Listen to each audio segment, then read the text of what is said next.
Welcome to Adventures in Aviators!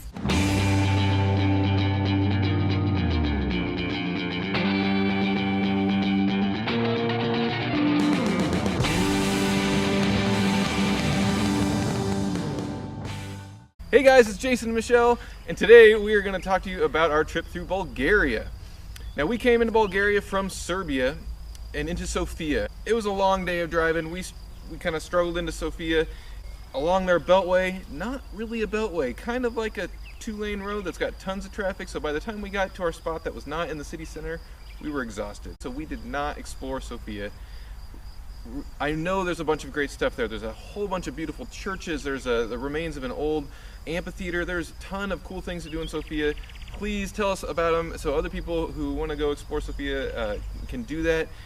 Going out of Sofia, we went up to a awesome hidden gem, the Eyes of God Cave, and it is striking. I mean, you couldn't have a better name for a place than the Eyes of God Cave. It's not far off a beaten path. We're going towards Central Balkan National Park, and this was maybe about a half an hour at most out of the way to get to the Eyes of God Cave. And you park right outside, walk in this massive cave, and you know what's looking down on you? The Eyes of God. Boom, Eyes of God. And it is a truly awesome stop, well worth your time. You can spend as little as 5 minutes there. It's not huge, it doesn't take long to get there.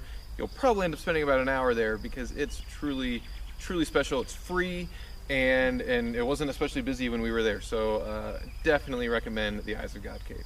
The earlier the better, because tour buses do stop there later in the morning. From the Eyes of God Cave, we made our way towards the central part of Bulgaria. Now, we stayed north, so we were still in the mountains, and we found this super little small town that we wanted to stay in, way on the outskirts, and we were really just looking for a true Bulgaria experience of being in a small town. And this small town is really cool. The thing about staying in these small towns, though, is you're gonna hear sheep and goats and chickens and dogs, all of the things that happen in small towns, because that's what they have. They don't have mega super centers. They are really surviving on their own. It can be loud at night because of that, or in the morning when the rooster crows. You will find this a lot in small areas, in rural areas, Thailand and all of these other places. We've experienced that as well. But I have to say it's really worth it because you get the vibe of what it's actually like to live in these small towns. And we had the most amazing experience there because apparently we were there over the weekend where they were celebrating this guy who founded this drink. And so our host graciously left us a bottle and a half of this rakia stuff. Okay, we could only drink like a few little sips of this stuff because it is so flippin' strong. But it was awesome because they made it themselves. And every house in Bulgaria and really in this region where they have rakia, they all have their own vineyards right in front of their house where they grow their own grapes and they make their own rakia. It's awesome. Super small town, not a lot to do, you would think, until we stumbled across this massive motocross center, and they're having a huge race this weekend. We're like, well, awesome. Let's go check out motocross.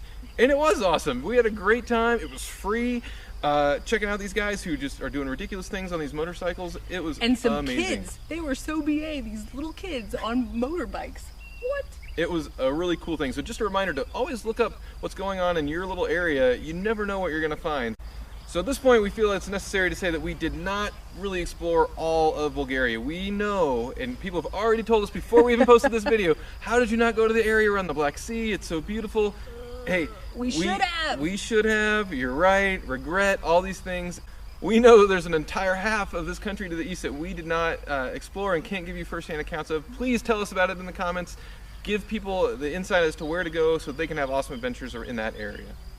To make the most of our time, we made our way down through the central Balkans area. So this is where it flattens out a little bit. And this area is known for their flowers. They're amazing! How many photographs do you think we took with wildflowers while we were in Bulgaria? A lot. I mean, probably way too many. Start the montage. They're known for their rose fields. They also have tons of poppy fields, and they also have lavender fields.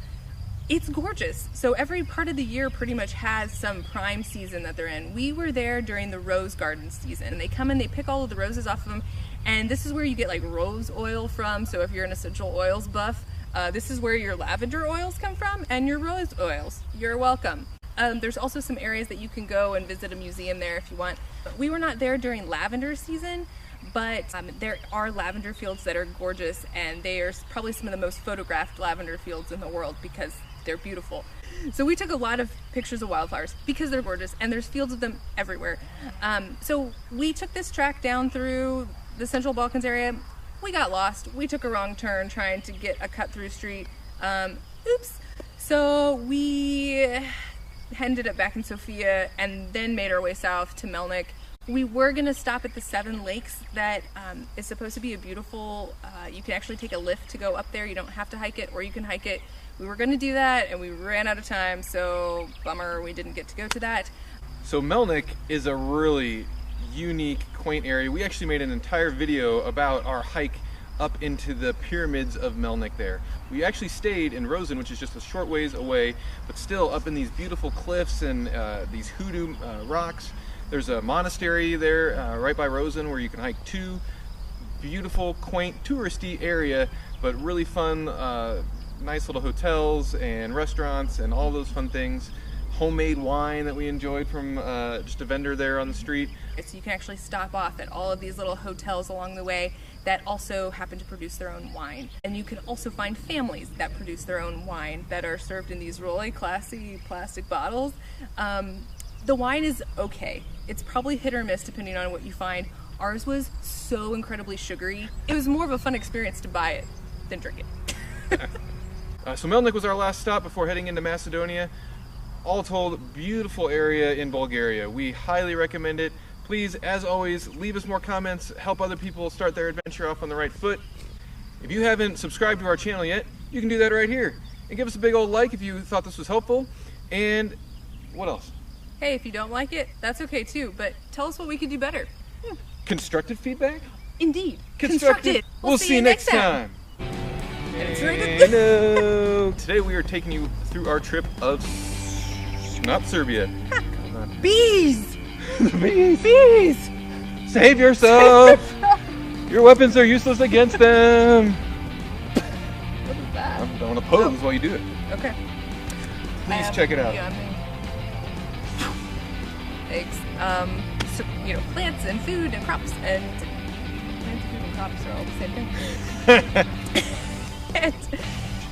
There's a bee by my head.